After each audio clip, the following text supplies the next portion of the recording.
नाज़रीन, प्रोग्राम में सबसे पहले बात करेंगे पाकिस्तान में होने वाली दहशतगर्दी के पीछे भारतीय हाथ की। तो DGISPR ने अल जज़ीरा टीवी पर भारत को दो टोक पैगाम दिया है। उनका कहना है कि भारत रियासती दहशतगर्दी के जरिए पाकिस्तान, खास तौर पर बलूचिस्तान को गैर मुस्तहकम करने की मुनज़्ज़म साजिश कर रहा है। पाकिस्तान में भारतीय दहशतगर्दी के नेटवर्क का मास्टरमाइंड अजीत दोवल है, ये कहना पाक फौज के तर्जुमान लेफ्टिनेंट जनरल अहमद शरीफ चौधरी का। और भारत ने पॉलिसी के तहत पाकिस्तान के खिलाफ रियासती दहशतगर्दी को अपना रखा है। भारतीय वज़ीर आज़म नरेंद्र मोदी के एडवाइजर टू सलामती काउंसिल अजीत दोवल हैं, जिन्होंने भारतीय हुकूमत की सरपरस्ती में पाकिस्तान में दहशतगर्दी कराने के लिए एक पूरा नेटवर्क बना रखा है। और इसी पर बात करने के लिए इस वक्त हमें ज्वाइन कर लिया है दिफाए तजयकार air vice marshal retired Ijaz Malik साहब ने। इजाज़ मलिक साहब, आपके वक्त का बहुत शुक्रिया। पाकिस्तान तो बारहा पूरी दुनिया को सबूत भी प्रोवाइड कर रहा है कि पाकिस्तान में जितने भी दहशतगर्दी के वाक़यात हो रहे हैं उसके पीछे भारत है। तो 5 डोजियर्स देने के बावजूद भी आपको लगता है कि अब हिकमत अमली मज़ीद चेंज करने की ज़रूरत है, क्योंकि भारत जो है ना सिर्फ पाकिस्तान में बल्कि दुनिया के दीगर ममालिक, ऑस्ट्रेलिया हो जाए, UK हो जाए, अमेरिका हो जाए, कनाडा हो जाए, इन ममालिक में भी दहशतगर्दी कर रहा है। तो ये वक्त आ पहुँचा है आपके ख्याल में कि भारत को अब बाकायदा तौर पर एक दहशतगर्द रियासत के तौर पर दुनिया जो है वो देखे? जी बिल्कुल, आपने दुरुस्त फरमाया कि ये कोई आज की बात नहीं है। इसमें ये एक बहुत पुरानी इनकी हमारे साथ ये हिस्ट्री है। ये पाकिस्तान, बल्कि अगर आप करंट ये जो पैराडाइम है पिछले 4-5 दहाइयों की, इससे भी अगर आप पेशतर बात करें तो ईस्ट पाकिस्तान का जो डिबैकल हुआ उसमें मुक्ति बाहिनी को बनाने वाले, उसकी ट्रेनिंग करने वाले भारत ही थे। और ये भारत के लोग नहीं थे, भारत की पूरी स्टेट मशीनरी इसमें इन्वॉल्व थी। और जो भारत के मौजूदा प्राइम मिनिस्टर हैं, उन्होंने बांग्लादेश में जाके इस चीज का एतराफ किया कि बड़े फख्र से उन्होंने ये बात वहां कही कि वो बांग्लादेश की क्रिएशन में उन्होंने मुक्ति बाहिनी के ट्रेनर और वर्कर की हैसियत से उन्होंने कंट्रीब्यूट किया।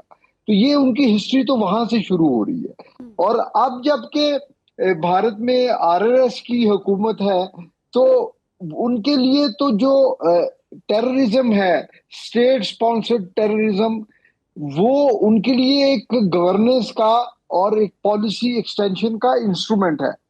वो ना सिर्फ ये कि अपने मुल्क के अंदर माइनॉरिटीज के साथ, बल्कि इंडियन इलीगली ऑक्युपाइड कश्मीर में वो जो जुल्म कर रहे हैं वो भी ये रियासती दहशतगर्दी है। और फिर पाकिस्तान की सूरत में वो हमारे जो खास तौर पे हमारे जो जो हमारी मगरबी सरहद है, उसमें अफगानिस्तान से वो जो है ऑपरेट करते हैं।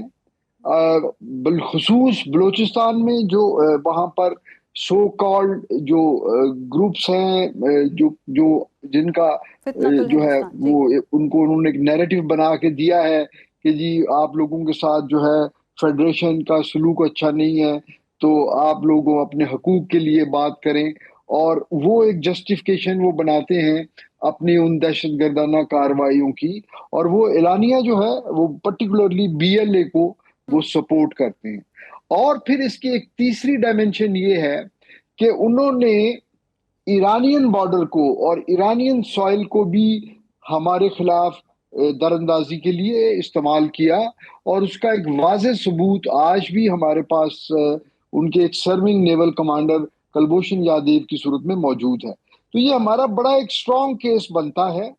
और हमारी हुकूमत तमाम डिप्लोमेटिक चैनल्स पे हम बिल्कुल दुरुस्त फरमाया आपने, स्ट्रॉन्ग केस तो हमारा बनता है। और जिस तरह हमारे मौकिफ को सराहा जा रहा है, पूरी दुनिया को समझ आ चुकी है। और भारत के रास्ते भी अब हम देख रहे हैं कि तंग होते नजर आ रहे हैं। भारत खुद से ही अब अगर अंदर की उनकी सियासत देखें तो वो तबाह होती जा रही है, मईशत तबाह होती जा रही है। जिस तरह से भारत अकेला हो गया है, आपको लगता है भारत अब पॉलिसी बदलेगा अपनी, ये जो दहशतगर्दाना पॉलिसी है, या फिर ये इसी पर गामजन रहेगा?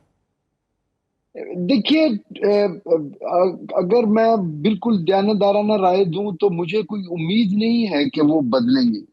वो इसका तरीकाकार बदल सकते हैं, इसकी जो है इसकी कोटिंग और इसका आउटर शेल वो बदल लेंगे, लेकिन ये चीज ان کی جو ہندواتا کی میتھولوجی ہے یہ اس کا حصہ ہے, یہ ان کی اسٹیٹ پالیسی ہے, اور وہ اس سے کبھی بھی دستبردار نہیں ہوں گے. اور اب دیکھیے جہاں ایک طرف ہمیں یہ اپرچونٹی ملی, یہ حالیہ جو ہماری ان کے ساتھ جنگ ہوئی, کہ ہم نے دنیا کو ان کا اصل چہرہ دکھا دیا, اور دنیا اب ہمارا پوائنٹ آف ویو جو پہلے بھی ہم حق پہ تھے, لیکن اور ہم نے 9/11 کے بعد پوری دنیا میں اگر کسی ریاست نے, کسی ملک نے اور کسی قوم نے اگر قربانیاں دی ہیں تو وہ پاکستانی قوم ہے. جی ہم نے اپنی جو ہے 80,000 سے زائد جانیں قربان کی, ہم نے اپنا بے تحاشا جو ہے انفراسٹرکچر ہمارا تباہ ہوا, اور ہم نے تقریباً 130 سے 150 ارب روپے کی اپنی اکانومی کو ہم نے اس کا نقصان برداشت کیا.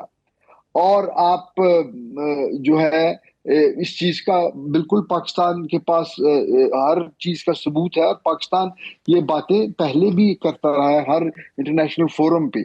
اور پھر وہ ڈس انفارمیشن لیبز اور باقی جگہوں پہ آپ نے ذکر کیا ہے, ٹرانس نیشنل جو وہ بھارت دہشت گردی کینیڈا میں اور امریکہ میں. بالکل اعجاز ملک صاحب, بھارت جو ہے وہ اس وقت پوری دنیا میں ایکسپوز ہو چکا ہوا ہے. کا فورم ہو, SCO ہو, G7 ہو یا FATF والا معاملہ ہو, تو یہ تمام فورمز میں ہم نے دیکھا ہے کہ بھارت اس وقت بالکل آئسولیٹ ہو کے رہ گیا ہے. کوئی خطے کا ایسا ملک نہیں جو کہ بھارت کے ساتھ کھڑا ہو, اور بھارت کو اس بات کی سمجھ آ گئی, اور یہی وجہ ہے کہ ماہم کہ اسٹیٹ سپانسر ٹیررزم کرنے کی کوشش کی جا رہی ہے پاکستان میں, اور پاکستان نے اس کے ثبوت دنیا کے سامنے رکھے ہیں.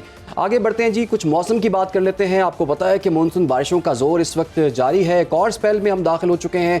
پنجاب بھر میں موسلا دھار بارشوں سے موسم تو خوشگوار ہو گیا ہے, اور لاہور, راولپنڈی, اسلام آباد میں وقفے سے بارش بھی ہو رہی ہے. نشیبی علاقے اس وقت پانی میں ڈوبے ہوئے ہیں. گجرانوالہ, گوجر خان, ملتان اور دیگر شہروں میں بھی بادل جم کر برسے ہیں, اور محکمہ موسمیات نے آنے والے 24 گھنٹوں میں مزید بارشوں کی پیشگوئی بھی کی ہے. اور NDMA نے ملک بھر میں شدید بارشوں, سیلابی صورتحال اور ممکنہ لینڈ سلائیڈنگ کا الرٹ بھی جاری کر دیا ہے. دریائے کابل, سندھ, چناب اور جہلم میں پانی کی سطح میں اضافہ متوقع ہے. دریائے سندھ میں تربیلا, کالا بیاغ اور چشمہ اور تونسا کے مقامات پر نچلے درجے کا سیلاب متوقع ہے.